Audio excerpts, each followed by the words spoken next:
When it comes to space exploration, we as a scientific community have always been able to adapt and overcome any obstacles. We found a way to peer into the cosmos. We landed a man on the moon. We've sent probes beyond our solar system. We did all these great feats of engineering in a span of a couple of decades. Despite these achievements, there has always been a seemingly impossible task that we only dreamed about: light speed. You see, we can study exoplanets and send probes out into the infinite beyond, but we've never been able to actually see the wonders of the universe up close. Even the nearest galactic neighbor, Proxima Centauri b, is 4.25 light-years away. With our current technology, it would take us 6,300 years to reach it. The tragic reality is that everything worth studying in our universe is beyond our lifetime, or so we thought. NASA recently claimed that their new space engine can reach 99% of the speed of light. If this is true, a new reality of space travel just opened its doors. The speed of light. Primarily used as the most preferred unit to measure the distance in space, the speed of light is only a testament to how far everything is from us. To be clear, the speed of light is measured to be 299,792,458 meters per second, a speed that seems only possible in Star Wars. But if you think about it, the speed of sound seemed nearly impossible to reach at one point as well. Now, we have a jet that can double that speed with ease. With that said, there's a massive gap between the speed of sound and the speed of light. Space is simply too big. With the technology we have right now, it takes a considerable amount of time for us to reach anything in space. It would take years for us to even reach our closest neighboring stars and planets. To put it into perspective, if the New Horizons spacecraft, which reached Pluto by traveling at a whopping 58,000 kilometers per hour, were to be used for space travel to Alpha Centauri, it would need no less than 78,000 years to do so. It takes a week for us to get to the moon. Imagine trying to get to a whole different star. If we truly want to explore space and be true pioneers, we need a better means of traveling. Traveling at the speed of light would take us to the moon in a second. We would be able to reach Mars in a few hours. We could finally visit the stars above. But speed is only one of the obstacles in our path. The other things to worry about would be fuel and how much of it we would need to actually navigate through the cosmos. So there lies the problem. Not only would this light engine need to be fast, which would take up considerable amount of fuel, but it would also need to be able to conserve enough energy to last for years. The M drive. A fuelless engine in itself is not an entirely new concept. Attempts at such engines have been made in the past. In the late 1970s, US inventor Robert Cook patented an engine that converted centrifugal force into linear motion. In the early 2000s, British inventor Roger Scheuer posed the M drive, claiming that it could convert trapped microwaves into thrust. The M drive in particular was called the impossible engine. Basically, it's a container with microwaves bouncing around inside it. Supposedly, due to these bouncing microwaves, it will move itself, hence the name, the impossible engine. The explanations of how this thing works goes past our current understanding of physics. Nobody really knows how it's supposed to work. It could turn out that our understanding of physics is broken, or perhaps the testing of this device will give us some new laws of physics we have not yet uncovered. Coming to life in 2001, there have been some research groups that claimed they've measured a net force coming from their devices. However, what they measured had an incredibly small effect, so small that it couldn't move a piece of paper. This inefficiency will become a recurring problem for all these would-be impossible engines. In the 20 years since the first development of the prototype, scientists have found that the inefficiency of these engines outweigh their use. We would have to build a mega structure nearly the size of a skyscraper to produce any notable thrust. The helical engine. Enter David Burns, a NASA engineer that has been solving this conundrum in his spare time.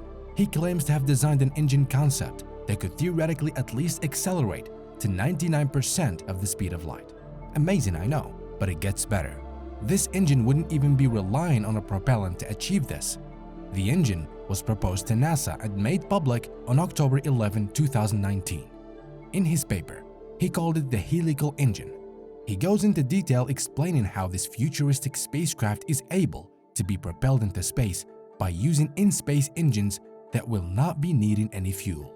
So how exactly would this new helical engine work? The helical engine takes advantage of the loophole in Einstein-Indian physics by accelerating a loop of ions to near light speed and then manipulating their velocity, and by the laws of relativity, their mass, as a result of which the engine would be thrust forward without having to even shoot anything out behind it. This is where it gets a bit confusing. Burns himself says that the engine can basically be understood with the following illustration. Imagine putting a ring in a box that bounces in one direction while the box recoils in the opposite direction. In turn, when the ring inside the box hits the end, springing backwards, the box's recoil direction is changed as well. Under any normal circumstance, the box would wiggle back and forth, but since both the box and the ring would be moving at the speed of light, by the time the ring reaches the end of the box, the mass would increase as it would travel faster while bouncing back, thus resulting in forward momentum. Now, while this engine would not need propellant, it would need a particle accelerator and ion particles. The spacecraft is said to be able to blast off into space with any propellant just by leveraging the mass-altering phenomenon that occurs at near light speed. And since the engine is said to be traveling at the speed of light, technically, this may actually work. Define the laws of physics. The moment David Burns' paper was published, it caused a massive stir among the entire space community. Some have claimed that the very basis of this new engine could be violating the laws of physics. Others argue that the engine concept is great, but only on paper. Practically speaking, it wouldn't be possible to create an engine big enough and powerful enough to work. Both the M-Drive and Robert Cook's engine were never successfully demonstrated, and both violated the conservation of momentum. A core physics law, the principle of the conservation of momentum, states that the momentum of a system remains constant in the absence of any actual forces.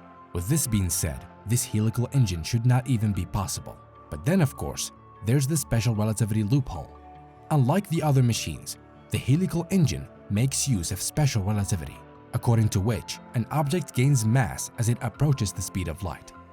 Burns has envisioned swapping out the box and the ring that he used in his illustration for a more helix-shaped accelerator, from which it derives its name.